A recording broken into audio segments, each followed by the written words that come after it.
What's up, YTPC? Uncle Willie coming to you from the Mobile Lounge. Somebody just ran by. It sort of distracted me. Wasn't expecting that. A jogger.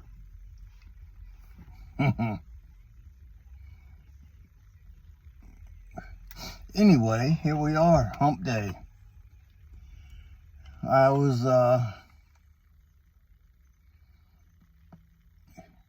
gonna do a theme for today, being as Wednesday. So I was doing Warped Wednesday. Warped is a cigar line, as some of you may know, and it also is a pipe tobacco line made by C&D, Cornell and Deal. Kyle Gellis from Warped Cigars got together with Jeremy Reeves from C&D and formulated a few pipe tobacco blends. And this was his first offering. It's called Cloud Hopper. And the components in it is Virginia, Perique, and cigar leaf. Now, if you've never had a tobacco with cigar leaf in it, let me tell you this right now. All that I have smoked, which has only been like 3 or 4 with cigar leaf in it, maybe 5, they all taste different. And none of them, pardon me, none of them taste like a cigar, in my opinion. They have cigar characteristics they add to the blend, but the cigar is an additive. It's not one of the main components. As I've stated yesterday in a video about how you can usually tell the components if the first listed is the strongest, and then the next, and then the next. This cigar leaf is listed third. It's Virginia, Perique, and cigar leaf. I didn't look to see what kind of cigar leaf. I didn't go that far into it. But to let you know, I'm nosy now. There's a guy over there in the field just back down there in a truck. And I think he's getting ready to offload a bunch of junk. I don't know yet. Properties for sale. So anyway,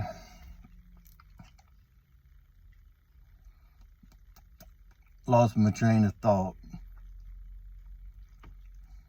Man, I hate that. And I was on a roll too.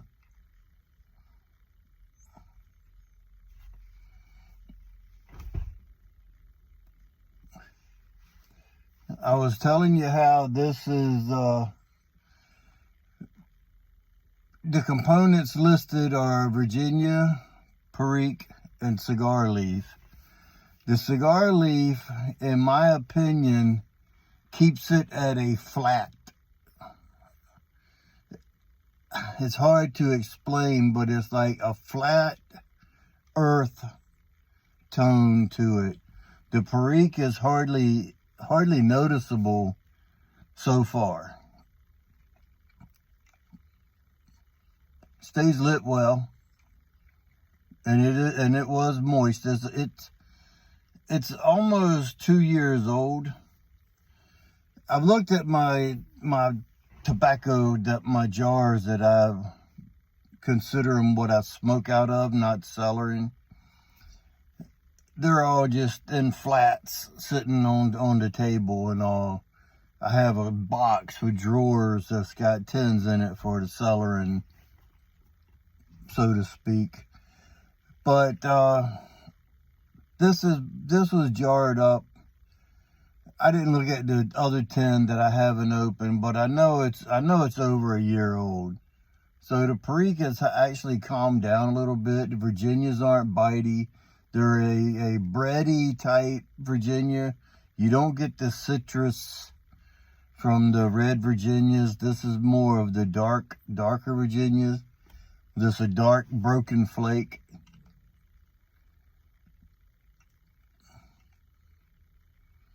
I know I had more to say about it before I segued into my next section of the video. Plus that guy got me.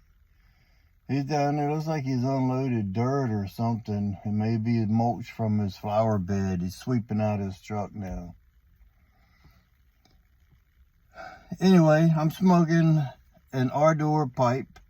Got that brown coffee swirl, coffee and cream swirl on the stem. Little silver accent band around there. The rustication is spot on. I mean, they do a good job at rusticating. I just wonder what the briar looked like before they tore it up with all the rustication. If it actually had some nice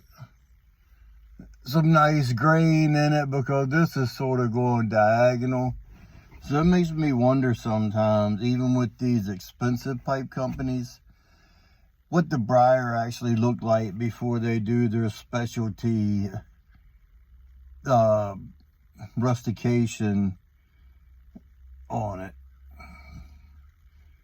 Sometimes it might be better off to make them smooth, but I understand if they're not that pretty, you do this to them, and that way you can still get full market price for them. Oh well, what you gonna do? You either gonna pay the price, or you're not gonna get the pipe. Luckily for me, I got this one and a couple others off eBay last year. I know I told y'all about it, so I'm not gonna go into detail about that. But I got it for well under what MSRP is. The box, he says unsmoked, and this one is from 2015,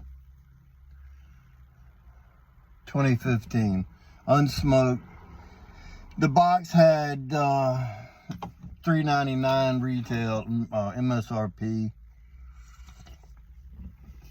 I got it for way under half of that. So anyway, I want to jump into this next section, segue into this next part of this video, and I got a package from one of my subscribers. I had sent him something. Well, y'all know when I sent out that 1792 flake last month or whenever it was, a couple months ago, I guess. I forget. He was one of the guys that I sent it to, and lo and behold, he returned fire. I was not expecting this, and I did not ask for anything in return for the samples that I sent. But being the kind-hearted person that he is, he sent me some stuff anyway. And I've already expressed to him through email that it is very much appreciated. Very much appreciated. He sent me some samples of some tobaccos. A little sticker there that his granddaughter drew of him. And he sent me 2 of those stickers. Nice bro note. And I have already emailed you back about one of the items that you had asked about in this package. So I'm going to show you real quick what he sent me here. Sent me some samples from Milan Tobacconist and Roanoke Triple Crown. It's a shag cut. It's got a good smell. Not a shag. It's a ribbon cut. It's got a good aroma to it. I just opened it. All of them are in the same bag, so it's going to take them a little while for them to air out and get their own aromas back, because right now when you open the bag that they were all in, it just had a poof of tobacco with a rum flavoring is what you could smell in the bag. So Milan McBaron Navy Flake. So that's probably a little bit of the rum that I was smelling coming out of the bag. Some Peter Stogeby Bullseye Flakes. I have had these. I have a jar of them, and I do enjoy these. I smoked these. I haven't smoked any on camera for a while, but I've smoked these probably a couple times a month. I'll break into some of these. These are one of the Virginias that doesn't bite me as bad as some of the other stuff. So I'm pretty lucky because I got a bunch of it. This I am excited to try. Sam Galwith Navy Flake. I've had it in my cart and then took it out. Had it in my cart, took it out multiple times. All because of this got Latakia in it. Well, I read some reviews and they said that the Latakia isn't that strong in it. And it doesn't smell that strong in here. And there's like 6 flakes of it. So that's going to give me a good idea of what it actually tastes like. It smells delicious. I have never had the Sam Galwith Navy Flake because I've been afraid that it was going to be Latakia dominant, and I just don't care for Latakia. I love it in the Bob's Chocolate Flake because it's only 7%, and that's just enough to give it a little tickle in there of a smoky aroma from the Latakia. And from the smell of this and the reviews, I'm assuming this is about the same way because it says just a small amount of Latakia is in this, along with the rum topping. So there's nothing else, no Lakeland, no Tonka bean, nothing else. I forget now what it said is Virginia's, and I don't know if it had Orientals or Burley, but Latakia. I'll be smoking a bowl of this here shortly. I'd already packed this one with the warped when the mailman rang the doorbell while I was sitting there at the table packing that bowl up and getting ready to make my coffee. And that's not all he sent. He sent me,